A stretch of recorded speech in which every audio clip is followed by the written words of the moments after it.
Alright, today we're going to be checking out the tomoquads Predator X version 2. I also have the version 1 here so that we can compare them side by side.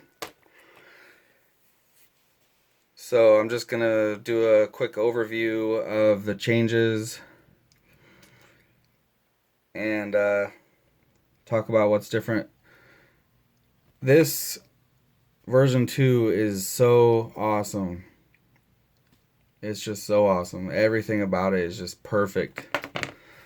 There's nothing that I would want changed. Everything about it is just perfect. So first of all, the bottom plate is 3 millimeters thick. It's the same as on version 1. But the carbon is cut along the weave, which makes it a lot stronger. And I definitely can notice that because if I try to squeeze this together, it won't even move at all. I can squeeze really hard and it's not even budging,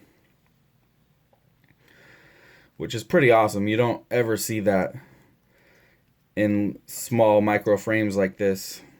Usually, 130 size quads are 3 millimeters thick, but they have give to them, But a bigger frame that's 4 millimeters thick is a lot stiffer, and you can notice that, and you can try to bend it, and it's real stiff. That's how this is, and it's only 3 millimeters thick. So it's just so awesome. So besides that, the pod, the cam plates on the pod are thicker as well. They're 1.5 millimeters thick now instead of 1 millimeter. And you can see if I put them side by side, let me move this. They look completely different. Now, version 1 is just made for an all-in-one camera, but you could also use a micro camera and a VTX03, but you don't have a lot of room in there. It's a tight fit. But this one, the cam plates are a lot bigger, so you're able to fit the new Runcam Swift Micro, which is 19 millimeters wide, and this is 20 millimeters in here. So it comes with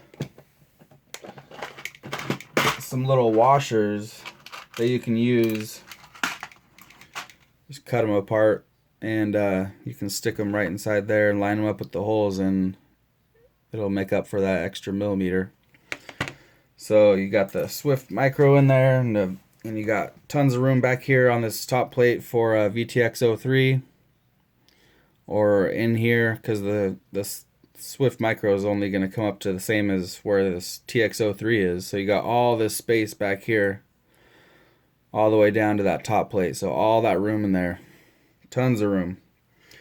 And then if you're going to go that route, then you might want to think about using a really small receiver and putting it on the underneath the 4-in-1, which there's plenty of room to do so if you use something like a Lemon Satellite with the plug removed, or something like a FR Sky XM or XM Plus or something like that. But there is also tons of room up here. I'm not sure how far down the Swift Micro would come down here, but there's all this space underneath here too. You can see tons of room.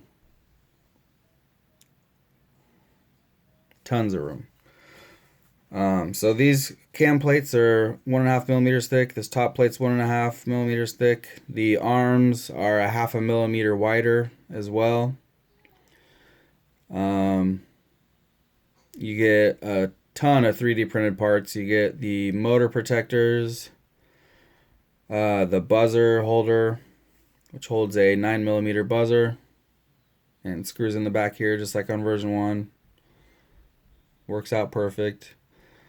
But you also get motor vibration dampeners, and that's awesome. These are the best ones I've seen, and I've used some in the past, and they were a lot thinner. And if your motors get hot or something like that, they just melt them and they're done for. They're garbage. But these are really good quality, really high quality. They They look pretty thick. They're like 1.5 millimeters thick or something like that. And I screwed these screws in pretty tight, and then I took the motor back off and looked at it, and there wasn't even any kind of imprint or anything in it. So, and they're really soft too. They're TPU. These are TPU, and then the standoffs that you get are TPU as well, and that works good for vibrations for the FC and the 4-in-1 as well. It's a perfect fit in here with the included standoffs. You get 2 sets of them. One goes on the bottom, then you put your 4-in-1, then you put another one, and then you put your FC. And you can see there's just a sliver of room in between the top cam plates and the nut on top of the flight controller. Just a sliver, so it's just a perfect fit. And I have little rubber washers right here that raise it up some, but you can either do that or just use a tiny bit taller standoff or something.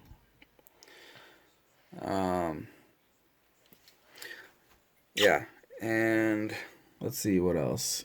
If it's 1104 to 1304 motors, same as version 1, except I would probably be more likely to use a 1304 on this frame than the version 1 because of how much more rigid it is. Let's see what else. I used my own standoffs in here, but it does come with everything you need.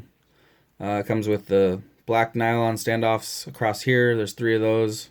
Same as the version 1. It comes with all these standoffs and screws and nuts.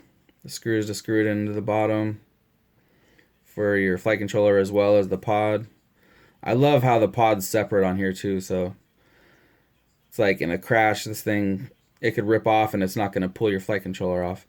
You could also, if you were really worried about it, or if you were using bigger motors or something, you could just use your own standoffs and use some aluminum. Use aluminum screws and aluminum standoffs, and this thing would never rip off. But even with the nylon, it's going to be pretty damn hard to rip it off in a crash. I haven't seen anybody do that yet. For my build, I use the same parts that I always use. DYS 1104 6500 kV motors. And for just a quick tip, these are actually 1105 motors. I learned that recently. Didn't know it, but yeah, they're 1105s. I got the Kisada, however the hell you want to say it. 10 amp 4-in-1, Pico BLX, the generic version, $24 version, not the $40 version. Yeah, and on this one I'm using a BEC to power the flight controller and the camera. And I got it on the bottom there. So that's how you can see that a receiver would fit, because the BEC fit in there and it's about the same size as a satellite or something like that.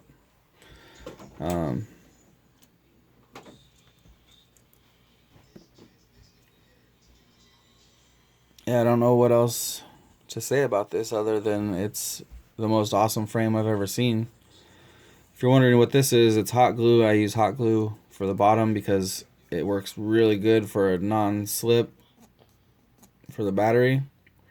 I just put foam tape down and then I cover it in hot glue, and the battery isn't going nowhere.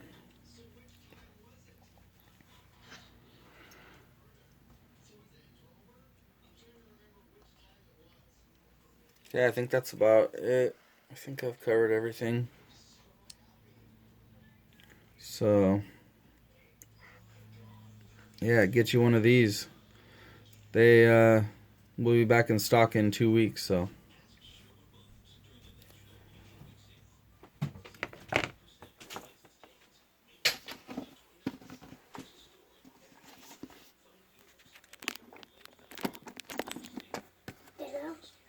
Yeah. I'm just spinning spinners. You want a fidget spinner? Yeah. You're funny. That pretty cool. Yeah. I think I would like the blue one. Did you like blue?